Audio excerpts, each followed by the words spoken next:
Happy Wednesday afternoon to you all. Thank you so much for joining me for another exciting edition of Ask Rick Almost Anything. I'm going to take it on the road, I think. All righty.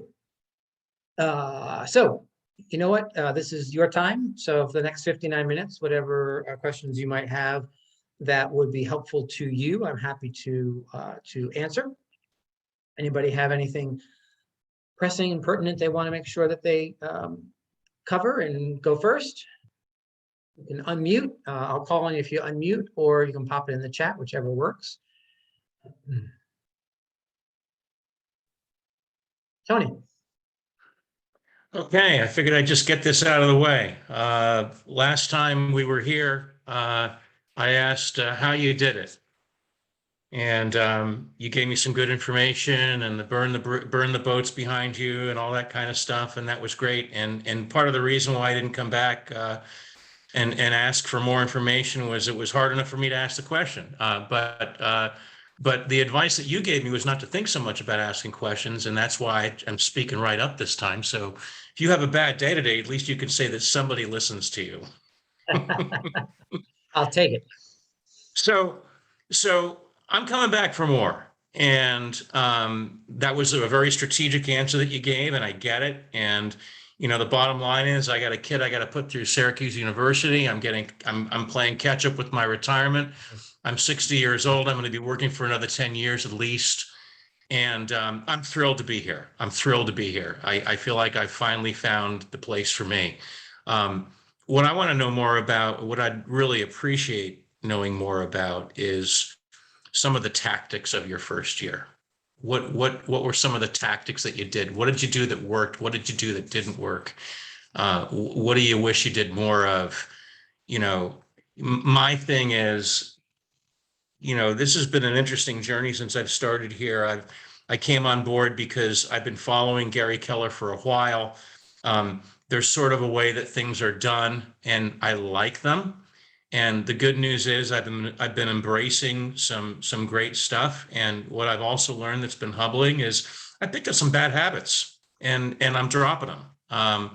And it's a process. And you know, my thing is, you know, I think you need, at least I think, or I've been thinking about lately, that we need three things to succeed in anything entrepreneurial. We need drive, we need discipline, and we need organization.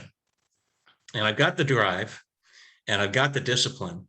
The organization is a challenge for me. So that's where I'm coming from. You know, I'm a work in progress. I'm getting a lot out of this, but wanted to hear more about some of your tactics and maybe on a more granular level your first year. Sure. And I agree with those three things, right? The organizational side of it, I call systems. And the other two, I think, are spot on. My first year, I will tell you that my focus was business at all costs, right? It was closings and closings and closings. So I didn't spend a lot of time focused on any kind of systems. I focused more on doing things what I thought were strategic. And so what that meant was listings was my first focus, and I wanted to take listings no matter what. So I dove into expireds like nobody's business, because again, I didn't really have a database. Nobody knew who I was. It wasn't like anyone was calling me to list their property, because nobody knew who I was. And so I looked around and said, well, where can I find listing leads? And it was farming an area of homes, and that was a 400 house farm that I mailed to every single month, and expired. So for me, the list side of things came from expireds and farming. I was a huge mailer, Tony. So one of the things that was a positive was, I guess I did have some kind of a system, because I was a consistent mailer. I mailed expireds. I mailed to a farm. Everything was consistent. What I didn't do, where I think I made a mistake, where I would have had better results faster, is I wasn't a big phone follow-up person, right? I mailed out, but I didn't. But I waited for the responses from the people I mailed instead of picking up the phone and following up. I did that sometimes, but I wasn't consistent about it, right? And in the early part of my career, I would look around and think, like, what is wrong with these people? Like, why aren't they calling me? When of course that's not their job, right? My job is to reach out to them, not vice versa. So that's one thing I think I would have done a little bit differently. But I was very listings focused. I think one of the things I was good at was being strategic, and so what that meant was I didn't do anything without a purpose, right? If I took a new listing in a certain neighborhood, the next thing that got done was contact in one way, shape, or form, either mailing or phone, or trying to invite those neighbors to an open house that I was hosting at that property, to try and drum up more business in that neighborhood, right? Because the only thing better than having one sign in a neighborhood is having more than one sign in a neighborhood, right? Because then you can start to talk about being a neighborhood expert, and it allowed me more marketing opportunities. So I did everything I could to build on. If there was one success, I did everything I could to build on top of that success, to not let the momentum wane from that yes. Like, we worked really hard to get a yes and a sign up. I wanted to get the most out of it as I possibly could. On the buy side, it was all open houses. Open house, open house, open house, open house, open house. I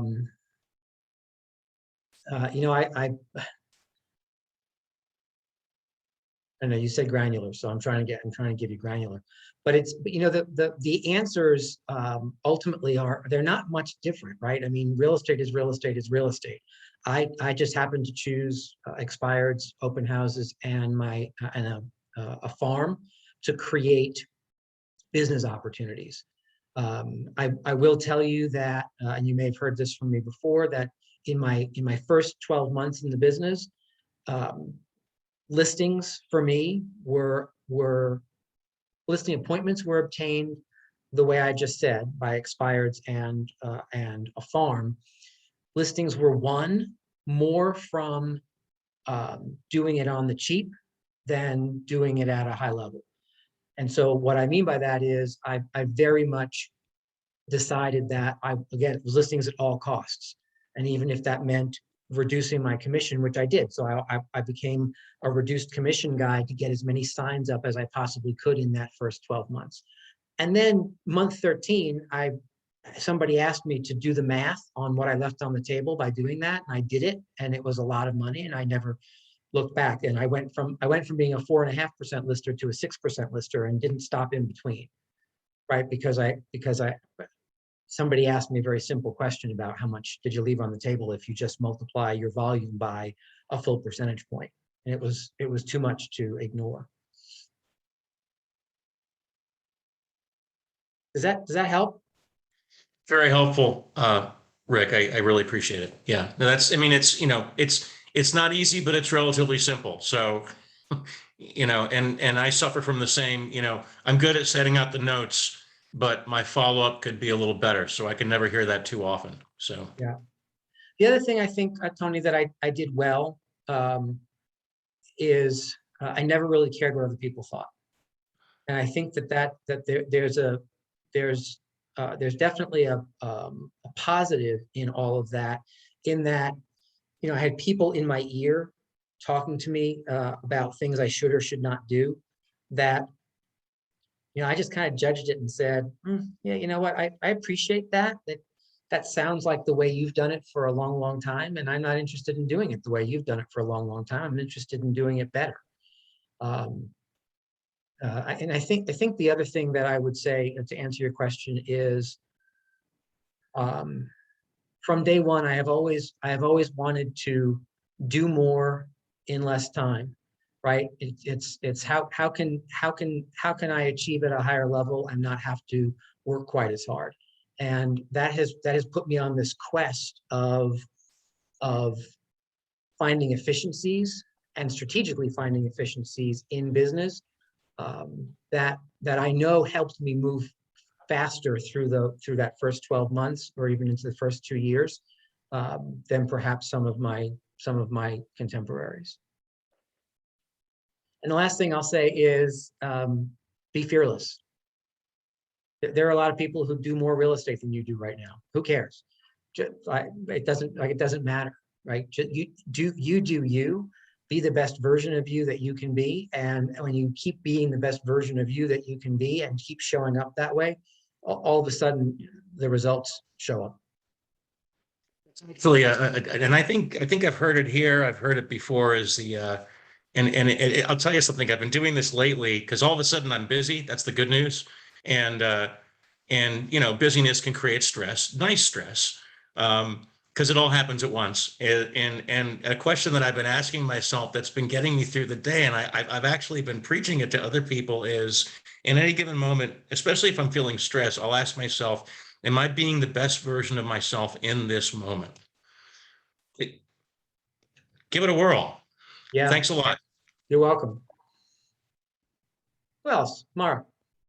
I have a couple really good friends that want to flip houses, and I've shown them a few. I just wondered, what is the best way to find houses to flip?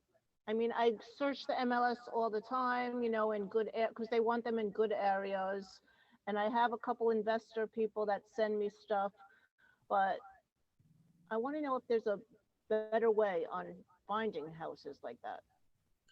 Yes, it's a great question, and I'll give you two answers. The first answer you'll like less, so I'll get that one out of the way.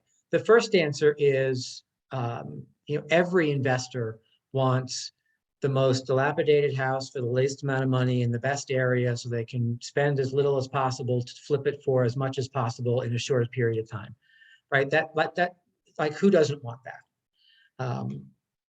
And yet the reality of life is that, there's only a couple of those that show up in any given year, right? And there's lots of competition for them. So I think that my first answer is not where do you find better flip opportunities? I think my first answer is, it sounds to me like maybe a different conversation with some of these investors to help them recognize that opportunities exist even in things that maybe they don't see right away. Maybe there's a smaller benefit, but if you get 3 houses in the course of a year while you're waiting for that one perfect one, and you're able to flip each of the 3 of them for 50, 50, and 50 instead of waiting for the one that's going to get you 150, now at least you're still making the money, and you're making a name for yourself, meeting more and more people. Because the second part of my answer is, those kinds of properties come more from networking than they do from on the retail side, right? It's knowing people who know that that's what you need for your clients, or it's them knowing people who know that that's what they do for a living. I get more calls and opportunities now, after 5 or 6 years being an actual investor, than I ever did. I still buy most of my stuff retail, and yet, some of that stuff now comes to me because somebody knows somebody who needs to sell, and instead of going through the process, just tells them to call me to see if I'm interested. So I think those are the two routes. The other thing I'll suggest from a getting down and dirty perspective, if you know the where and you know the price points, you can literally do a drive around, right? Drive the areas that these people want to find flips in, and look for the houses where the grass is 3 feet high. Look for the houses where the roof has moss all over it. Look for the houses that may have an opportunity, and then just reach out to the owners. Some of them will be non-owner occupied. Some of them might have somebody infirm or elderly living there, and a better opportunity would be to sell that property and move them to some kind of a care facility. I've had lots of different experiences with literally asking, where do you want to flip a house? And then just driving around and visually finding those opportunities and reaching out to some of those homeowners. You mean just like ring a doorbell or something? You could certainly ring the doorbell. I think always take the path of safety. And in today's day and age, maybe people don't want you showing up at the door. But what I used to do in those scenarios is go back to the tax card, see who owns the property, reach out with an initial letter or email. If I could find an email address, if I could find a phone number, make a phone call, right? But minimally start with a mailed letter. I told you in the early days I was a big mailer, right? I still think the reason the U.S. Postal Service is in trouble right now is because I stepped out of listing and selling property. So I was supporting most of the United States Postal Service for many years. Does that help? Yes, thank you, Rick. I appreciate You're it. welcome. What else? Dave.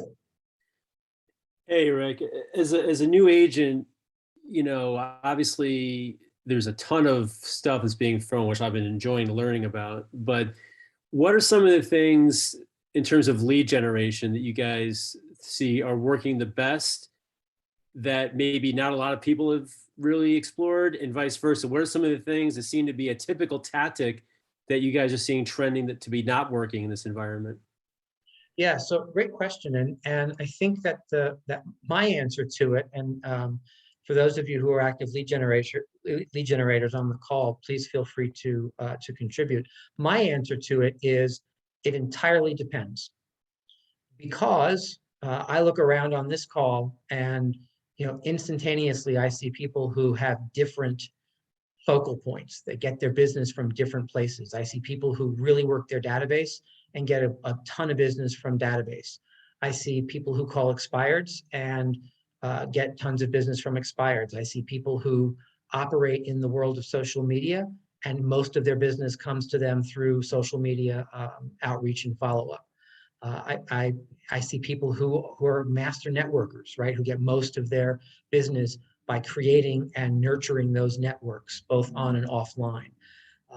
So I'm not sure that there's a source of business that has faltered in the last 12 months or skyrocketed in the last 12 months. I think each of those sources of business that have been chosen by each of your colleagues, that where they put time, effort, energy, and pressure, have come to bear fruit. I think that the only thing I might say, and I say it very, very hesitantly, because I probably shouldn't say it, but it's too late now. I think there's a lot of thought right now that expireds, because so much of the inventory is selling so quickly, that expireds isn't as hot a source of business as maybe it used to be. And I hesitate saying that out loud, because that does not mean that expireds is an invalid source of business, right? So the market drives pretty much everything we do. And if the market is saying that most things that hit the market sell, there's fewer expireds. However, that doesn't mean there's no expireds. And it doesn't mean that the last 12 months have erased the last 10 years of old expireds that you couldn't go back to and have a conversation with. So that's the only one of the sources of business that I think might legitimately have been somewhat affected in the last 12 months because of the fast pace of the market, but it doesn't mean that it's an invalid source of business. Anybody else have another answer, Rick, or a different answer for Dave? I realize that you started your career a couple of weeks ago. Yeah, in dog weeks, Cal. In dog weeks, right? Would you say that what you did that first 6 months or year is duplicative today, or has the marketplace changed so much that it just wouldn't apply? Yeah, excellent question. It's 100% able to be duplicated, 100%. Right? It's because again, I wasn't a genius, right? All I did was I looked around and said, okay, I'd like to have some listings. Where do listings show up? Well, they show up with expireds, and they'll show up if I farm a neighborhood, right? And tell people that I'm available for assisting them. And that's what I did for nothing. I did nothing more than that for listings for the first solid year. And I don't know how many listings I took in my first 12 months, but it was enough to make sure that I was able to carry on and by the end of my second year, hire my first assistant. So it was, I think it's completely duplicatable. I think it's literally, you know what it is? It's boring, right? It's completely and utterly boring, right? I didn't do anything exciting. I focused on activities that that I thought made sense. I didn't have anybody to tell me what activities to focus on at that time. So I focused on the ones that I thought made the best sense for me, and just kept doing them over and over and over and over and over and over, like a robot. And the results started to come. So I think that it's 100% able to be duplicated, and it's not difficult, because it was just simply farming expireds and open houses. Kind of how I built my career. If you were doing that, that was your entire day, entire week, entire month of just, dialing, excuse the expression, dialing for dollars, and just dial all day long. So on the expired side, I did do a decent amount of dialing, but I did not do dial all day long. As I said, I was a big mailer too, so I spent a lot of time. I didn't have anybody to help me in the beginning, so I was creating the collateral. I was putting together the packages. I was mailing them out. In the beginning, when I decided to not mail anymore and do deliveries for expireds, because I thought that would be more impressive. I was doing the deliveries myself, right? Like I was hiding under cloak of darkness and delivering things to the front porch, ringing the doorbell, running away. No, I'm kidding. But the idea of doing all that myself, that took some time. So it was not phone. I was not a 6-hour-a-day phone prospector. I never ever have been. I likely would have moved forward faster in that first year had I done more of it. Not necessarily to the 6 hours a day deal, but had I done more follow-up and phone outreach instead of waiting for the mail to hit. But I did enough of it that the follow-up to my mailings paid off. So if I can ask you another question. Yeah. When you were doing mailings, was that postcards, letters, or? Yes, and yes. It was postcards. Okay. It was letters. It was newsletters. I did a monthly newsletter. I did quarterly postcards. I did like the golden letter we've been talking around, right? It was a different version of that. Whenever I took a listing, I would mail a letter, an actual letter to all the neighbors saying, statistics show that when one of your neighbors decides to put their house on the market, at least 2 more folks decide that now is their time. Are you one of those folks? And I was able to pick up some neighbors that way because they recognized, hey, well, yeah, maybe it is me. So let me have this guy come and talk to me. And then I also did packages, right? My expired follow-up was packages. So I would make a phone call if I didn't get somebody on the telephone. I would mail and/or deliver an expired package, which was kind of like a pre-listing package, but tailored to the expired. And so some of it was packages. For a while, I was delivering boxes with goodies and stuff in it for expired. So it was everything from a postcard to a package. What was in the package? My expired follow-up package was my expired documentation, and so that was a cover letter and an outline of some of my successes, some marketing materials. There was a communication form that I would include, because what I learned real quick was that one of the biggest issues that most people had with their agent was a lack of communication. So I decided I was going to show them right up front that I took communication really seriously, and I had a whole form that they had to fill out about how they wanted to be communicated and what they could expect when they hired me. All of that kind of material, plus usually some candy or M&Ms and any kind of collateral material. So, Rick's pens and notepads and keychains and that stuff, so that they kind of got my junk.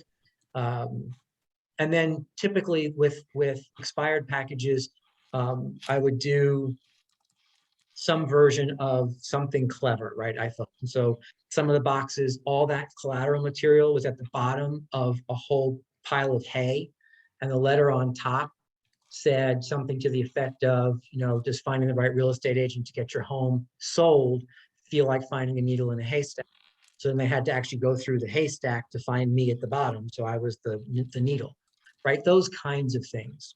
I would include dice and say things like, don't leave the sale of your home to the roll of the dice. I would include scratch off lottery tickets, dollar scratch offs, saying don't leave don't leave your equity to chance. Call Rick Scott and have him do cartwheels for you or whatever it was. So there was always those kinds of things that we would do. And then once I merged my business with Debbie, we continued that. For a while, we had an entire closet full of all those tchotchkes and crap that we would just make packages. And you know what? Here's what's real about those things. Do they work? Absolutely. Do they work every time? No. And at some point, we kind of moved beyond it to say, you know what? I think let's get more skilled at converting to appointments by having a conversation, and then use that as follow-up instead of using that as the reason they were calling and trying to make an appointment. So we started using those kinds of packages a little bit different. Thank you. Interestingly enough, yesterday, it went out with the garbage people last night, but yesterday I got a blue box that I opened, and it had a whole bunch of that, foamy stuff in it. And in it were a box of lemon biscotti. Like, who is sending me lemon biscotti? Well, it's some online lead generation company that wants 20 minutes of my time to try and sell me their product. And so they sent me lemon biscotti with a letter that said, if you call within X amount of days of receiving this package and schedule a 20-minute phone call with us, we'll send you a $50 Amazon gift card. So really, that is the same thing as what I just described to you. It's a way to kind of catch people's attention and make an impression and get people to communicate, because there's something in it for You'll them. get somebody to pick up the phone. Yeah. Yep. Got it. So those are some of the things that I did, if that helps. Thank you. Sure. What else? I have another quick question. Yes, ma'am. Um, I don't know. I don't know if you can help with this, but I have a buyer. Signed for a while, and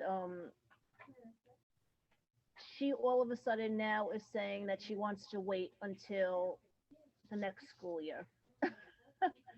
Is there a script or something I should say to her to get her to still buy now? So another great question. And the answer is, we don't have the power to make people do anything, right? And so instead, what I would suggest is, in this scenario, I'm going to broaden the scenario and then come back to it more specifically, Mara. In any scenario, we are best served by constantly staying in the realm of being consultative, right? And so when someone who's hot and heavy to buy a property right now all of a sudden says, you know what, I'm going to wait a year, the first thing we say is, great, let's talk about it, right? Talk to me about what's driving that decision. And then you need to understand what's driving the decision. Do you know what's driving her decision? Her children. She just, her children started the school year, and at first she wants to spend $759, 4 bedrooms, 2 baths. She wanted it in the river towns in New York. Now she changed her mind that she wants to do either Upper Westchester, like Putnam or Dutchess, or Connecticut. But now that her children have started school, she just wants them to finish the school year. But I'm still going to send her stuff, because if I find something miraculously great, you never know. Yeah. I just didn't know if there was something else I could do to persuade her. Well, I think that the answer, so if she's weighing the pros and cons, right? The first thing that you have to recognize is that it's our job to make sure she has the pros and cons, One of the things, one of the exercises I used to ask clients to do who seemed stuck is I used to ask them to do a pro and con exercise. Hey, you know what? Do me a favor. Take out a piece of paper. Let's write down all the pros of you actually making a move right now versus all the cons on the other side of the paper of you making a move right now. Right? Sometimes there's like 900 pros and 3 cons, and then you get to have a conversation around, right? So all these pros, if you wait the year, are you willing to give up, a majority of these pros simply because of these few cons? And maybe the answer is yes, right? But at least now they know why they're making a decision, and they're making it objectively.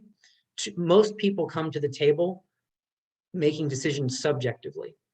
And so I encourage, from a consultant's perspective, I encourage you to come and be the people who help them start to make objective decisions more than they are able to do themselves. And that all comes from asking some great questions like, have you considered the pros and cons? Well, you know what, there's no reason to talk about it because now that my kids have started school, there's no way I would ever move. Understood.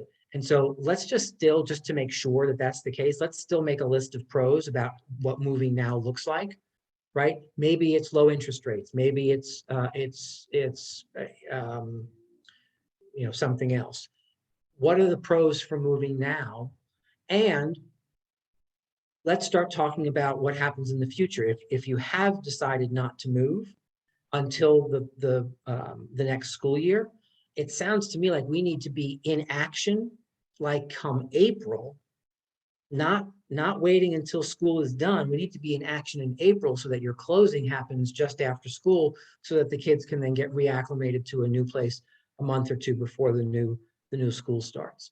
I'm curious, Mrs. Sellett, Mrs. Byer, have you asked the kids what their thoughts are? Maybe they're too little to do that. I'm just kind of brainstorming, Mara, right? Have you asked the kids, is there a level of excitement? Is there a level of terror? Maybe that's driving it. But I think we have to always be supportive of their decisions, even when they're bad decisions.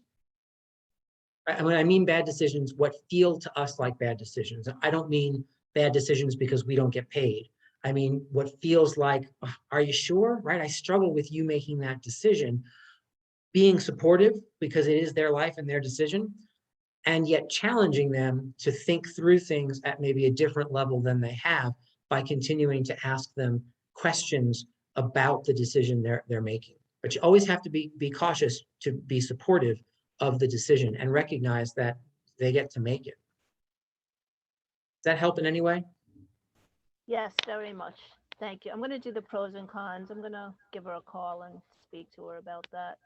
And Yeah, and one of my best scripts in those scenarios, especially because I spend a lot of my career kind of thinking about the best thing to do 2 days after I should have actually done it, right? So I'd be in a scenario and I'd not quite know what to do, and I'd make it up and kind of hope for the best.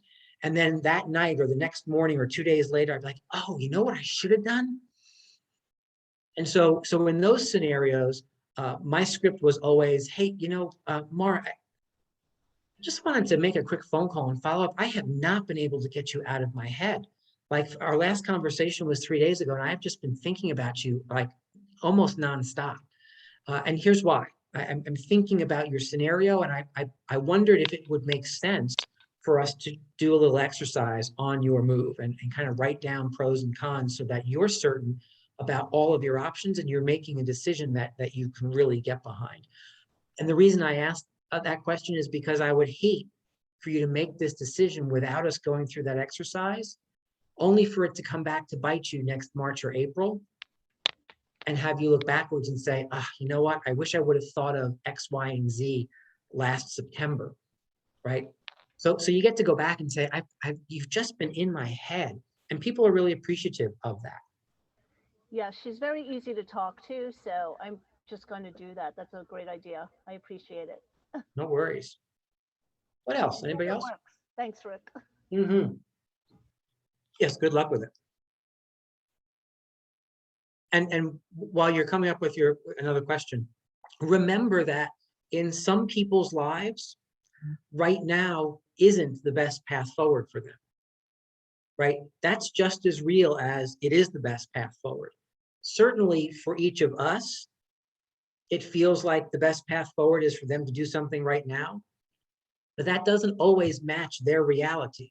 And so sometimes we have to just simply sit back and be supportive and say, you know what, after weighing all the pros and cons, you know what, I can absolutely see the decision that you're making. I stand behind it. Talk to me about what we should be doing in between, right? And oh, by the way, don't forget that anybody else that you come into contact with that might need to buy, sell, or create wealth by investing in real estate, here I am, right?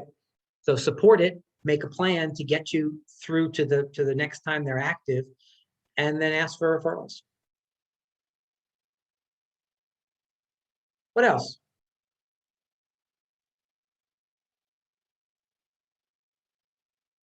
It is 1:37.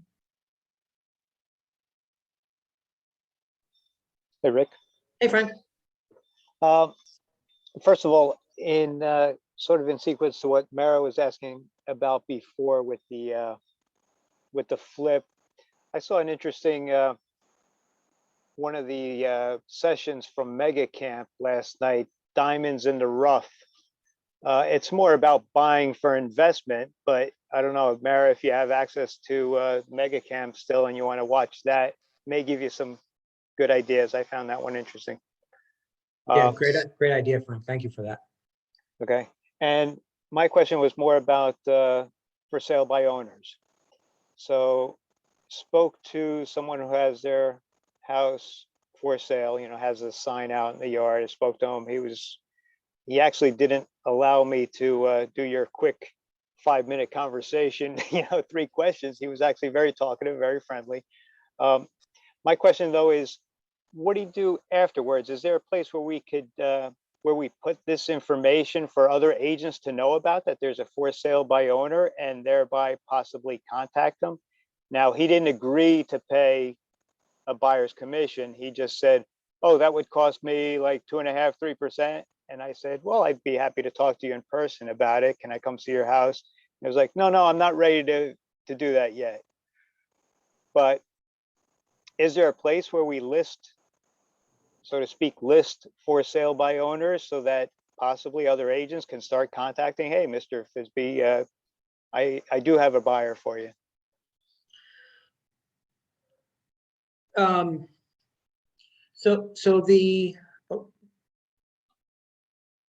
think that the for sale by owner, ultimately, when they're not connected to any one of us on the list side, right?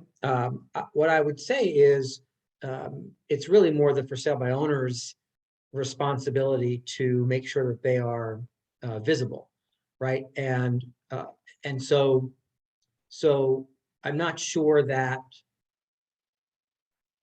Tell me what you're looking to accomplish by making sure that other agents know about the for sale by owner.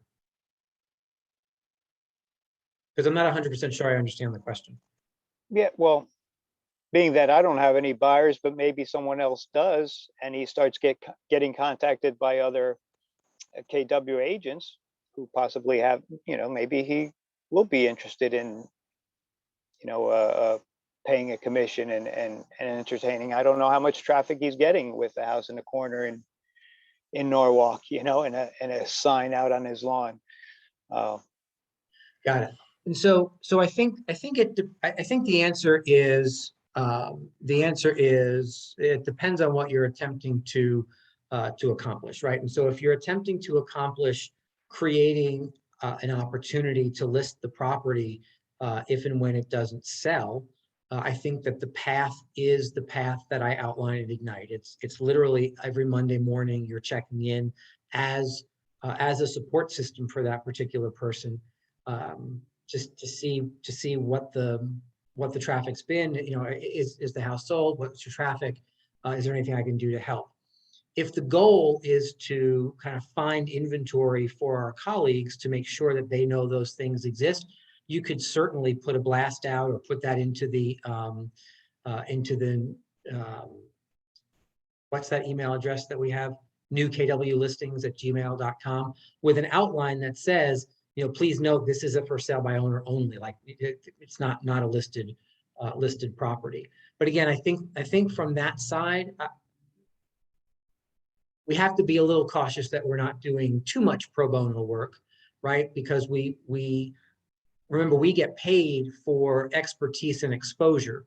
And so when we start giving away the exposure for nothing, and yet I see your point, right? And at the same time, I think part of the issue is, if, how do I say this and not sound like my mother-in-law used to say, oh, he sounds like a merchant.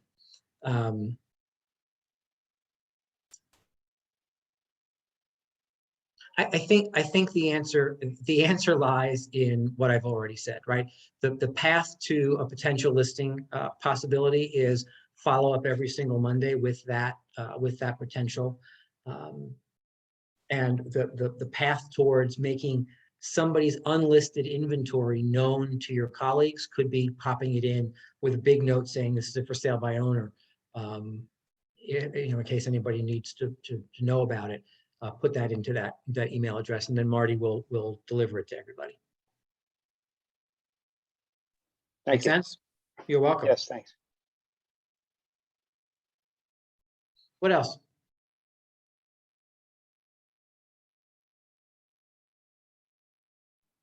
Okay, and another, if I can, Yes, sure. another for sale by owner I contacted, see what your thoughts are on this. Very happy to, well, I mean, he received me, come look at the place, and gave me this, I want this much for this house, and you get this much if you sell it. Is that okay? I mean, it's not like a net listing. He just says, this is the flat amount I would pay you, but I need to get at least this much. Or is that turn around and run? Well, no, I don't think it's turn around and run. I think that look, for sale by owners, one thing you have to remember about people who are looking to do it on their own is that they're looking to do it on their own, right? And so until they're not looking to do it on their own. So while they're still in the mode of, I'm going to do this on my own, pretty much for all intents and purposes, what they say, you can just smile and nod your head to, right? You know what, I want 750, and if you bring a buyer, I'll pay you, 2% as long as I get, as long as I come out with X, Y, and Z. Okay, right? Whatever you say, right? Because we're not necessarily pursuing anything. We're not taking a listing, right? We're just having a conversation, and so they get to just be right, because the thing that you have to want to avoid at all costs is making the for sale by owner feel wrong or stupid in any way, right? So just kind of agreeing with what, understood, your outline is clear about what it is you're looking for. Would it be okay if I followed up with you weekly to see how things were going? And then you're right back into that role of every Monday morning making that phone call. Hey, it's Frank from Keller Williams. Curious, did the house sell? No. Oh, I'm so sorry to hear that. Hey, what's your traffic been like? Oh, well, it's this X, Y, and Z. Oh, okay, nice to hear. I'm curious, is there anything I can do to help? Nope, I think we're set. Okay, well, have a great week. Bye. Click. Again, every single Monday. It doesn't matter what he said in the past, because if in fact the time comes when he says, you know what, Frank, thank God you called, because I simply can't do this anymore. I'm so worn out. No one's buying the house. I don't understand what I'm doing wrong. Can you please come and talk to me?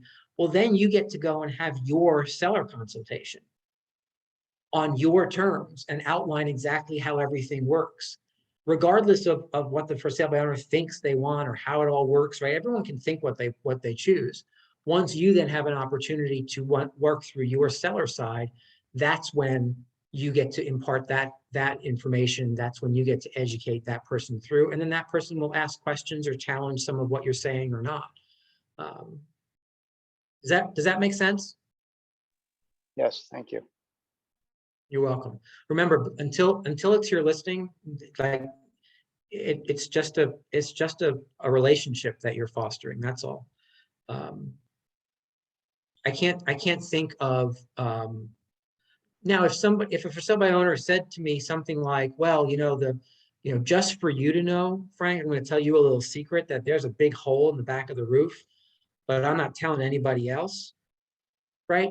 So I would probably, from the perspective of being helpful, just, I said, hey, you know what, do you have an attorney that you work with?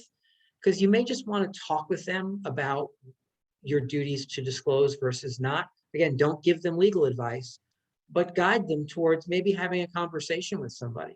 If you and I are ever in business together, Mr. and Mrs. Seller, that's something that we can actually review in detail.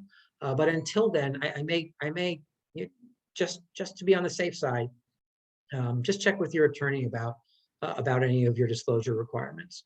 Right. So if they say something that's that egregious, push them to get some help, because they'll remember you for that 3 or 4 weeks later when the house still hasn't sold and they want help more than anything else, more than you bringing a fake buyer by, all that kind of stuff. And I don't encourage that with for sale by owners. Be honest, tell the truth, be helpful, stay in contact, follow up, offer your services, be kind, and don't lie. It's probably not a bad script for living your life. Go ahead, Dave. Are you finding that for sale by owners' main motivation is to avoid paying a commission to an agent, or are there other factors that you guys have seen that are starting to emerge? I would say the main reason that people go for sale by owner is money, 95% of the time. Okay. There may be some other factors where they think they can control the list side a little bit better and maybe control the flow of people through their house or whatever. But for the most part, it's about money. Yep. That's what I thought. And my follow-up to that is, I've prospected for sale by owners as an investor, never as an agent, being I'm a new agent, but lease options is something that I've done with. How does that work now that I've got the license and, structurally, I guess, to make it kosher with the real estate realtor business that I'm now in? Keep asking that, Dave. How does what specifically work?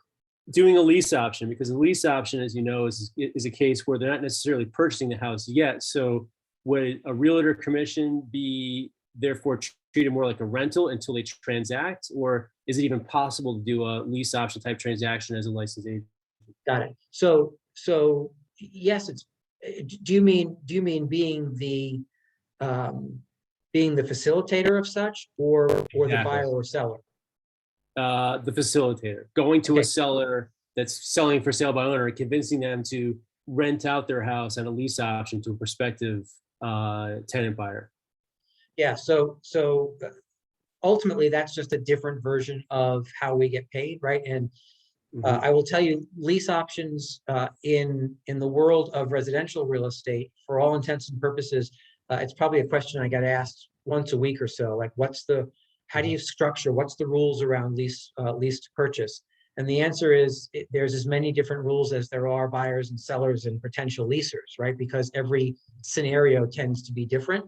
Yep. Which is why, from a residential real estate perspective, what I encourage is, if you have a seller who's interested in exploring that, and you have a potential buyer, whether you represent them or not, that we may be able to put together, have clarity between you and the homeowner around how you'll get paid for that result, and then turn over the detail conversation to the attorneys involved and have them kind of work through some of the more difficult details. You can work through part of the outline with the buyers and sellers. What's the lease term? What's the lease amount? But then leave the detail work to the attorneys to do. That's what I think is the safest and simplest path forward on those kinds of deals. Yep. Oh yeah. No, I know how to write it. I've done multiple as an investor, non-licensed. But now that I'm licensed, I was trying to see how I need to operate to be within the rules as a licensed agent, I guess, and how we would get paid. Would it be more a rental or a purchase? So in my world, it would be both, right? Okay. I would look to get paid on the rental side up front, and then when it finally closes and title transfers, get paid on the transfer itself. Gotcha. That's what I was asking. Sometimes in order to make things work, we give up a portion of the rental, or we give up the rental altogether and delay the payment till the actual closing or whatever. But again, in a perfect world, I look at that as I just leased your home for the next 12 months or 8 months or whatever. And so I'll charge you X for that. And then once the property transfers, the commission off of the sale is another X%. Gotcha. Thank you. That's exactly what I was looking for. Thanks, Rick. Perfect. No worries. All right, guys, it is 1:51. We've got about 8 minutes left. Anybody have any other questions as we bring this version of Ask Rick Almost Anything to a close? Yes, Jennifer.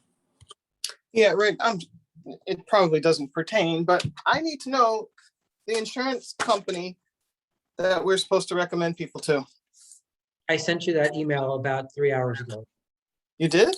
I did indeed. So check that. But the answer is the answer is Safeguard Insurance, and it's Sue Ringer, Ringer at Safeguard. Her email is sue@safeguardha.com. I'll put it in the chat. But specifically for what you were looking for, JD, I emailed that to you a little bit ago around lunchtime. Okay, thank you. You're welcome. I was eating lunch at the time. Yeah, no worries, no worries. All right. Sue@safeguardha.com. There we go. That's in the chat.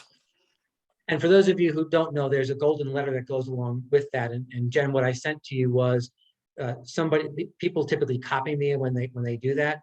And so I just sent you one that I was sent out by one of your colleagues a couple of days ago. So you could just kind of copy and paste and structure it, change the information for the buyer clients and send that off.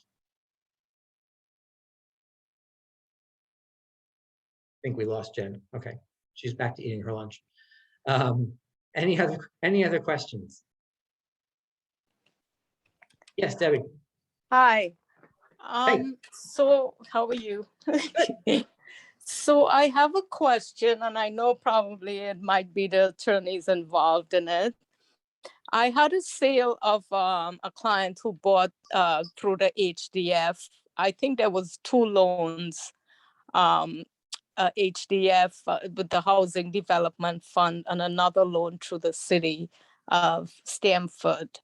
When we're trying to close now, I think she owed 25,000. But she's saying that the city told her that they forgive this one of the loans.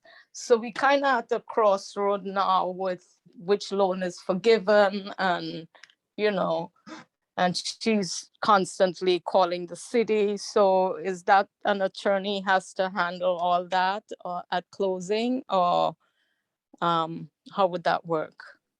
Yeah, for the most part, I think I would leave that in the hands of the attorneys. However, one thing that you could perhaps assist with is getting to the root of why this particular person believes they were forgiven. I mean, let's be clear about something. When anybody forgives any kind of a loan, there's documentation and paperwork and notice and all that stuff. And so if this person doesn't have any of that, I'm not saying that she's making it up, but if she doesn't have any documentation, I'm not sure why she wouldn't have any documentation, right? And so it seems to me that if the loan were given by X, one simple phone call to X would clear that up very quickly. And so perhaps what you can do, what you may be in the middle of is someone who is telling you that they are attempting to try and get somebody at the city, and I know it was forgiven, and I know this, and I know that,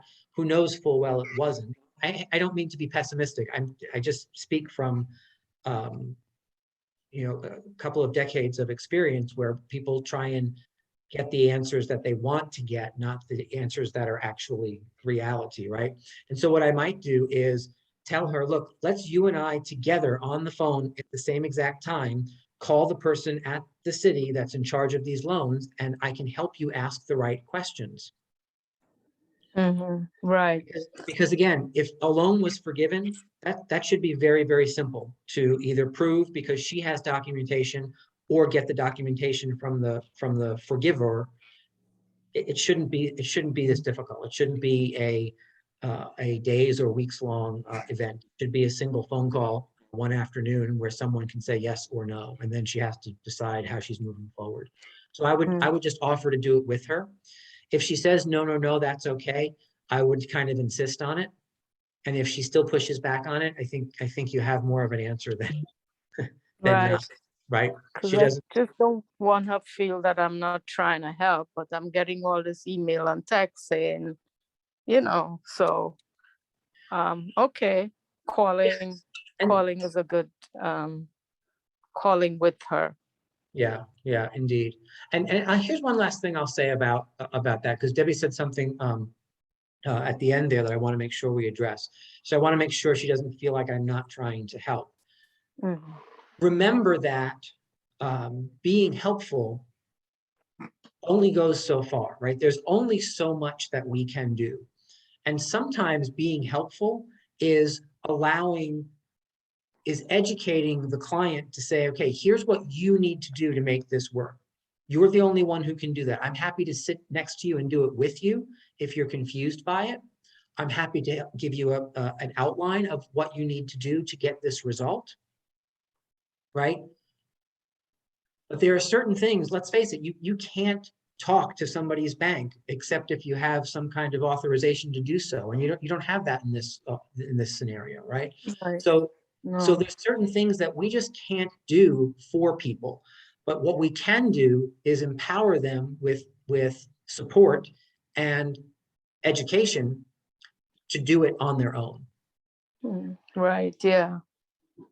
It's why I say that in my experience, once I've done that a couple of times and somebody still pushes back, there's a reason for that. They don't want the answer. They already know the answer. They just don't want the answer. They don't want the answer to be in black and white. They want it to remain gray for whatever reason. They want to kind of stay in this version of the truth that they've created. You just have to help them get to the facts as quickly as possible. Right. And that's it. That's something that we agents have to know, that if somebody takes one of these HDF loans, it has to be paid back. I don't think that they forgive these things. If you sell within a certain time frame, Yeah. I know it's something to pay back. Yeah. So My grandmother, since I was a little kid, has been telling me that there's no such thing as a free lunch, Richard. So yeah, therefore, I repeat that to each and every one of you, right? If you borrow money, you got to pay it back, right? right.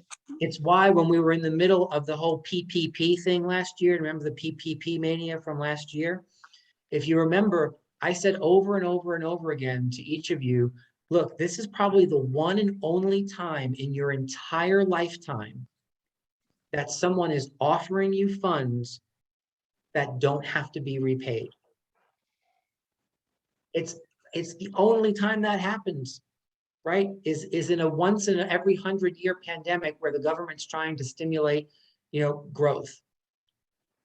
My guess is if I die at 110, 60 years, 59 years from now, I will never see that again. So the reality is, yes, if you borrow money, you got to pay it back. That's just the way it works. All Right, guys. Thank It you. is you're welcome. It is 1:59. That is our time. I so appreciate you being here. I hope this was helpful. I hope you got some answers. If you need anything, don't hesitate to reach out. I'll do my best to get back to you ASAP with any kind of questions. Text is always best. Email works as well. Phone works the least well, just based on my schedule. So have a great afternoon. Have a lovely evening. We will not see you tomorrow at 9 o'clock. Remember, instead, we'll see you at 11 or 5 till 11, right in this Zoom room to get started on our September sales rally, which you don't want to miss. Have a great one. See you soon. Thanks, Rick. Thanks, Rick. My Thank pleasure. you.